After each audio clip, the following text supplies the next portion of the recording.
இன்றைக்கு நாம் நம்மையே சோதித்து பார்க்க வேண்டிய ஒரு தற்பரிசோதனை, நான் தாழ்வு மனப்பான்மை உடையவனா? இந்த வார்த்தையை ஒவ்வொரு ஆண்டவருடைய பிள்ளைகளும் தங்களை பார்த்து கேட்க வேண்டிய அவசியம் இருக்கிறது. ஒன்று, இதில் ஆண்டவருடைய பிள்ளைகள் ரொம்ப கவனமாக இருக்கணும். ஒரு தேவனுடைய பிள்ளைக்கு தாழ்வு மனப்பான்மை என்று ஒன்று இருக்கக்கூடாது, கண்டிப்பாக இருக்கக்கூடாது. தாழ்மை இருக்கலாம், எல்லாவற்றிலையும் உங்களுக்கு தாழ்மை இருக்கணும். தாழ்மையாய் நடக்கணும், தாழ்மையாக ட்ரெஸ் பண்ணலாம், தாழ்மையாக பேசலாம். ஆனால் தாழ்வு மனப்பான்மைன்றது இருக்கக்கூடாது.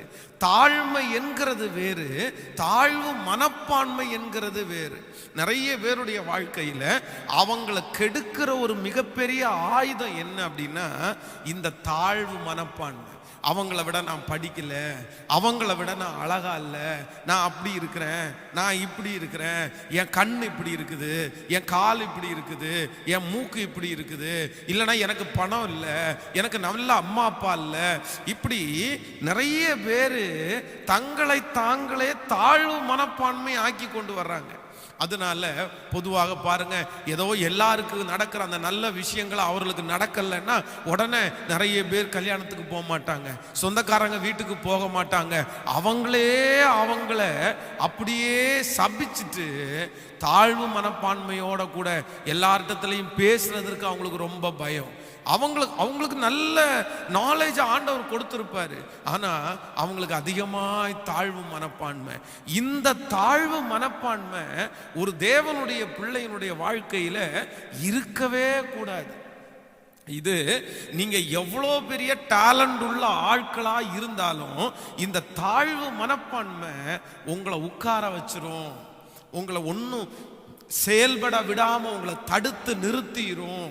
எனக்கு தெரிந்த ஒரு நல்ல வாலிப தம்பி ஒருத்தர், அந்த வாலிப தம்பி பார்த்தீங்க அப்படின்னா இருக்கிற ஒரு காலேஜில் 2 டிகிரியை முடிச்சிருக்கிறாரு. ஆனால் 2 டிகிரியை முடிச்ச ஒரு தம்பி சாதாரணமான, அது சொல்லவே முடியாது, அப்படிப்பட்ட ஒரு சாதாரணமான வேலைக்கு போயிட்டு இருக்கிறாரு. ஆனால் நல்ல ஈக்யூ உள்ளவர் தான். சாதாரணமான வேலை செய்யறது தவறல்ல, நம்ம படித்த வேலை தான் பார்க்கணும் அப்படின்னு நான் சொல்லலை.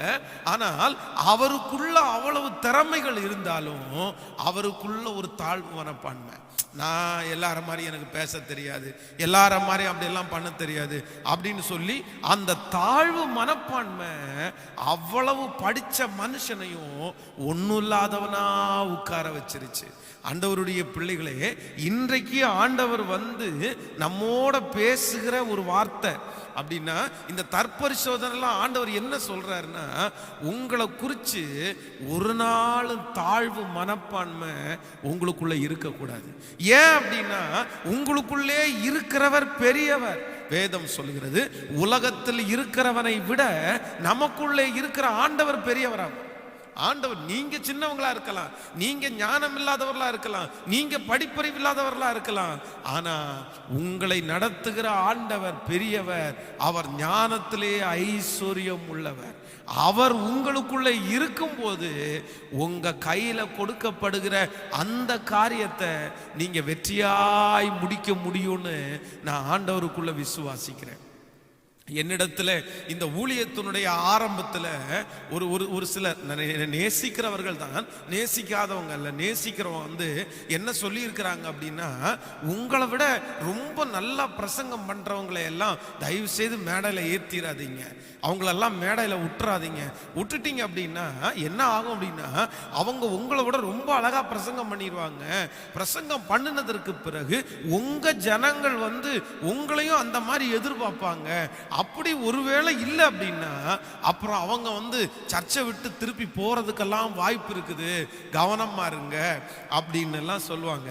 அப்போ உண்மையிலேயே அப்படி சொன்னவர்களை பார்த்து நான் சொன்ன வார்த்தை என்ன அப்படின்னா, எனக்கு ஆண்டவர் ஊழியத்துல 500 ஆத்துமாக்களை கொடுத்துட்டா, 100 ஆத்துமாக்களை கொடுத்துட்டா, 1000 ஆத்துமாக்களை கொடுத்துட்டா, என் கையில கொடுக்கப்பட்டிருக்கிற ஆத்துமாக்களை நடத்தக்கூடிய கிருபையை என் கையில ஆண்டவர் கொடுப்பாரு.